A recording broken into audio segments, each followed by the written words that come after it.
The faint chime of the seatbelt indicator illuminated the cabin in a soft amber glow, washing over rows of weary travelers settling into the long-haul flight. Engines thrummed beneath the fuselage, a steady heartbeat that suggested everything was ordinary, routine, forgettable. Passengers shuffled for comfort, adjusting neck pillows, unwrapping blankets, pulling earbuds from tangled knots.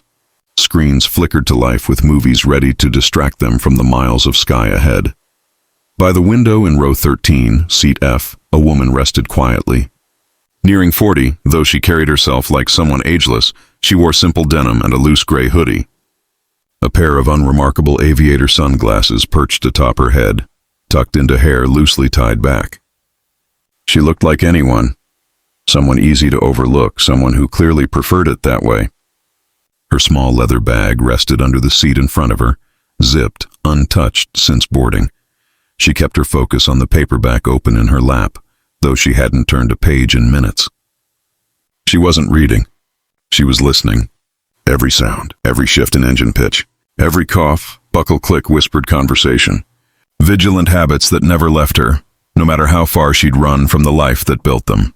A scratchy announcement buzzed through the speakers. The captain sounded calm, but with a thin thread of tension tightly wound beneath the smooth exterior. Ladies and gentlemen, we may experience a bit of turbulence ahead. Please remain seated with your seatbelts fastened. It was the standard line, something she'd heard 1,000 times on 1,000 flights, but something in his cadence flickered like static, too careful, too controlled. Her gaze drifted to the clouds outside the window, harmless white and soft like cotton floating through a gentle sky, yet a prickle crawled across her instincts. Years of missions in airspace no passenger plane ever dared enter had taught her when stillness was a lie. 15 minutes crawled by, then the air changed. The seatbelt light blinked again, once, twice, followed by a subtle shift in the engines. Not turbulence, maneuvering, and then came a deeper roar from beyond. Vibrations she felt in her bones before she heard them. A child squealed near the window 2 rows ahead. Dark silhouettes knifed through the clouds, sleek, predatory, moving with lethal grace. 2 F-22 Raptors. Passengers pressed against windows and murmurs spread like wildfire. Why are there fighter jets? Are we in danger? What's happening? The woman in 13F didn't gasp. She didn't move. Her jaw simply set, shoulders lowering just slightly as if preparing for impact or confrontation, or both. The fighters drew parallel to the wings. Flying so close the pilot helmets were visible through the tinted canopies, the lead jet tilted in acknowledgement of something. Someone. The captain's voice returned, noticeably quieter. Ladies and gentlemen, we have some unexpected company. Everything is under control. Please remain calm, a poor attempt at comfort. He wasn't hiding fear well. She stared at the Raptors as if reacquainting with ghosts. Then she heard it, barely a whisper. The captain transmitting to someone he likely thought couldn't be heard by passengers. Tower, confirm passenger manifest. Is Falcon One on board? Her blood chilled. Muscles coiled. That name, buried for years, sealed in classified chapters of military archives. History that didn't exist to the world outside. Falcon One. Her eyes locked onto the fighters with razor focus. She could almost hear the pilot up there. Young voice, probably new to the squadron. Switching frequencies to direct communication with the tower. Raptor lead to civilian flight 207. Confirm Falcon 1. Seat 13F, silence. Then the captain responded, his voice tight. Affirmative. She's here. The Raptors shifted formation immediately. Then, in perfect synchronization, both pilots lifted their gloved hands in a crisp salute. Directed not to the aircraft, not to the captain, to her. A ripple of awe shivered through the cabin.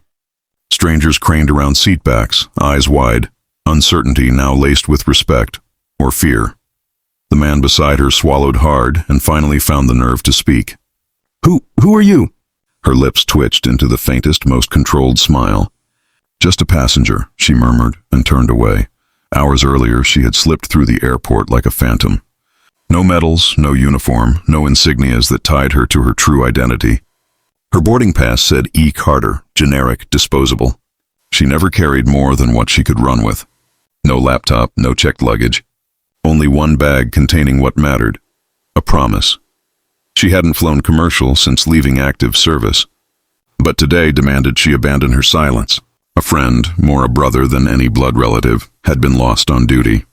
The kind of mission that would remain forever unspoken. She was traveling to a small town no map highlighted, where his family and a handful of those who knew the truth would gather. The Raptors escorted the plane for a long stretch, cutting through restricted airspace the civilian flight had no clearance for. The woman remained still, though her heart beat through ghosts of memories. Screaming engines, missile locks, the burning desert horizon blurring through a cracked canopy. Passengers around her traded theories in hushed tones. CIA agent, high-value diplomat, royal figure in disguise. None guessed the reality. A decorated ace who once defied death so defiantly that pilots still told the story in classified hangars. She'd flown into hell to pull out downed comrades. She'd returned with bullet holes in the fuselage and fuel levels hitting empty as she skidded to safety. She'd saved 3 lives and never accepted the medal for it. The world owed her more than it could ever acknowledge. Yet she preferred anonymity. When the jets finally broke formation and peeled away with a final wing dip, another salute, she exhaled the breath she'd held. She retrieved a folded photograph from her bag. 4 pilots on a scorching runway, smiling like the sky belonged to them. Her call sign, Falcon One, stenciled boldly above her name. Her thumb paused on a face in the photo, the friend she'd come to honor. Word somehow reached the ground before landing. As she stepped off the bridge into open air, a small group of Air Force personnel stood waiting. Not a ceremony, not grand, just silent gratitude.